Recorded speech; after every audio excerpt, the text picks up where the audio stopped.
Welcome to the quick hitter version of Catch and Shoot 2.0. Along with Otto Strong, I'm Aaron Berlin. Our featured conversation this week is with four-time NBA champion and studio analyst for NBC Sports Chicago, Will Perdue. He spoke about Zach LaVine and how he won an Olympic gold medal this past summer, but he said one conversation with the head coach of Team USA sparked a difference in his game this year. When you throw pride into the equation and say, hey, you were on the Olympic team. But then all of a sudden, in the back of their mind, they're like, yeah, I was on the Olympic team, but I didn't really play a lot. But, yeah, I was there. That pride kind of kicks in, and all of a sudden you're like, I want to play. How do I get on the floor? And, Zach went to Pop and asked him about it. And I think he sacrificed scoring and other aspects of his game to really try to work and commit to the defensive end. So in all the years that you've been covering this game, especially at the NBA level, when you start talking about, and I'm not saying question, but when you start thinking about, okay, a player's pride, he's now, this is self-inflicted. He's concerned about the pride aspect. That takes the effort and the intensity to a different level. Otto, you've seen this. How do you recognize that?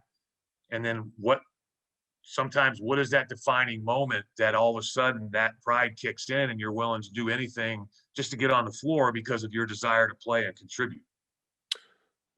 Are we talking about in terms of Zach, or are we talking about just in general terms? Zach, or just an NBA player in general? Because you can talk about guys coming off the bench, you can talk about starters, you can talk about all-stars. I mean, that's kind of what defines these guys and kind of separates them into different groups as far as all-time greats, top 75, all-stars, superstars, great role players. From what I've seen, it's that moment where a guy says, yes, I'm elite, I'm 1% or the 1% of the 1%, but then there's that moment where they wake up and obviously guys are doing everything phenomenal players to begin with, but they just reach that moment where they say, you know what, I need to up the game. And I guess to what you're saying, Zach pulling Pop aside and saying like, hey, how can I become that? And it basically comes down to making a sacrifice at some point. That's what I would say. That seems to be the universal thing that I've seen. Guys determining I need to be more involved in whatever aspect and making some type of a sacrifice. Not everybody makes the same sacrifice, but that's how I would define it. And I think that's what first and foremost, I think Zach has done that. He's deferred to DeMar DeRozan. And now to go to your question about, the alpha dog, the fans, they love Zach LaVine here in Chicago. So they immediately want to say, oh, Zach's the leader. But at the moment, in my opinion, and from my eyes and what I've seen, DeMar DeRozan is the leader of this team. And I truly believe and feel that Zach's okay with that. Most notably because this team is winning. They're not necessarily, putting out a thing of beauty at times, but they're finding ways to win. You know where I'm coming from. I'm not. There's zero disrespect with respect to who that person is. I'm not asking because trying to crap on somebody else. I'm just asking as a fan.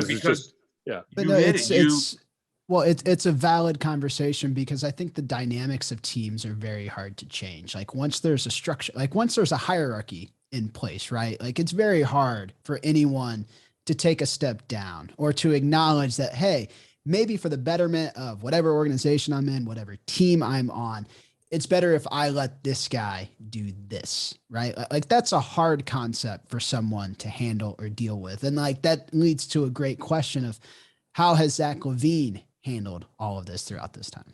Right. And I'll go back to Otto for a second and be like, you gave me the answer that I was hoping for, because I think that Zach has made that sacrifice because of the fact that, yes, he's always been looked at as a scorer. He finally made the All-Star team last year. But again, I keep going back to, and I think that sometimes people forget, especially fans, he's never been on a winning team. Yeah. He's never been to the playoffs. And I think that whether players want to, publicly talk about it. I know for a fact they talk about it behind closed doors amongst themselves, amongst their family, amongst their wives, amongst their boys about the legacy. What's my legacy going to be? When I retire, if I'm an elite scorer and I've accomplished all these goals from a scoring aspect, but yet I've never made the playoffs, then you start asking, Michael Jordan went through it as great as he was. People that didn't like Michael Jordan, they're like, what has he ever won? Does he make anybody better? He dropped 63 against the Celtics, but he still lost. Look what Larry's done. Look what Magic's done. Michael's not in their category. And you're like, oh, hold on a minute. So I think, that bothers players. I know, I'll do a great tease. And I think that, a former teammate of mine is really concerned about his legacy, and he's been ruffling a lot of feathers in Scottie Pippen. We'll get to that. But I think sometimes, fans don't think about that. They only think about the here and now. And Zach has, in my opinion, made that sacrifice for the better of the team. But I think that he's realized that if we make the playoffs this year, I've finally gotten to the playoffs. I think he feels like he's gotten the respect of other players in the league. But now he's concerned about, and not that he loses sleep over it, but he's like, hey, I want to be on a winner first and foremost. I want to change the narrative about who I am, what I stand for. I kind of want to put the past in the past, and I want to start playing in the playoffs. I'm tired of sitting at home in late April and May and watching other guys, knowing I'm better than those guys.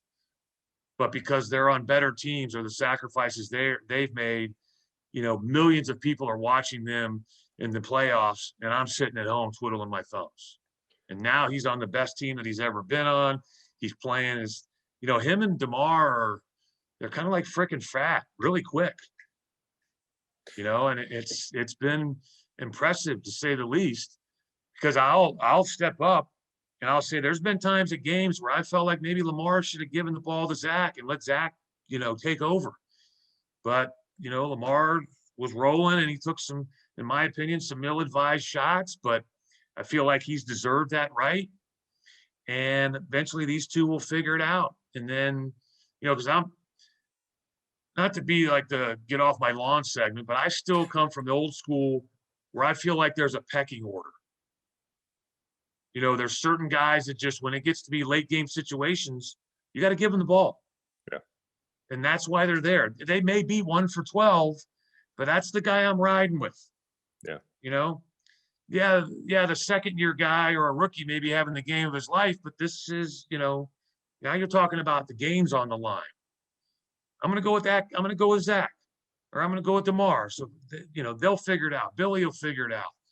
So, it's easy for me to be critical as an analyst, but the way that they've been able to put this together so quickly, and I think it starts with Zach because of the sacrifices he's been willing to make. He's said all the right things. If he's not happy, he's definitely not showing it emotionally. He's not verbalizing that, which he's done in the past. So, as winning cures all ills. They go on a 10-game losing streak, maybe all of a sudden you start to see cracks in the armor. But right now, it's just, full steam ahead. If you'd like to hear more from Will Perdue, check out the full version of Catch and Shoot 2.0 from Pure Hoops Media. You can also see the video version of the Catch and Shoot Quick Hitter on the Pure Hoops Media YouTube channel.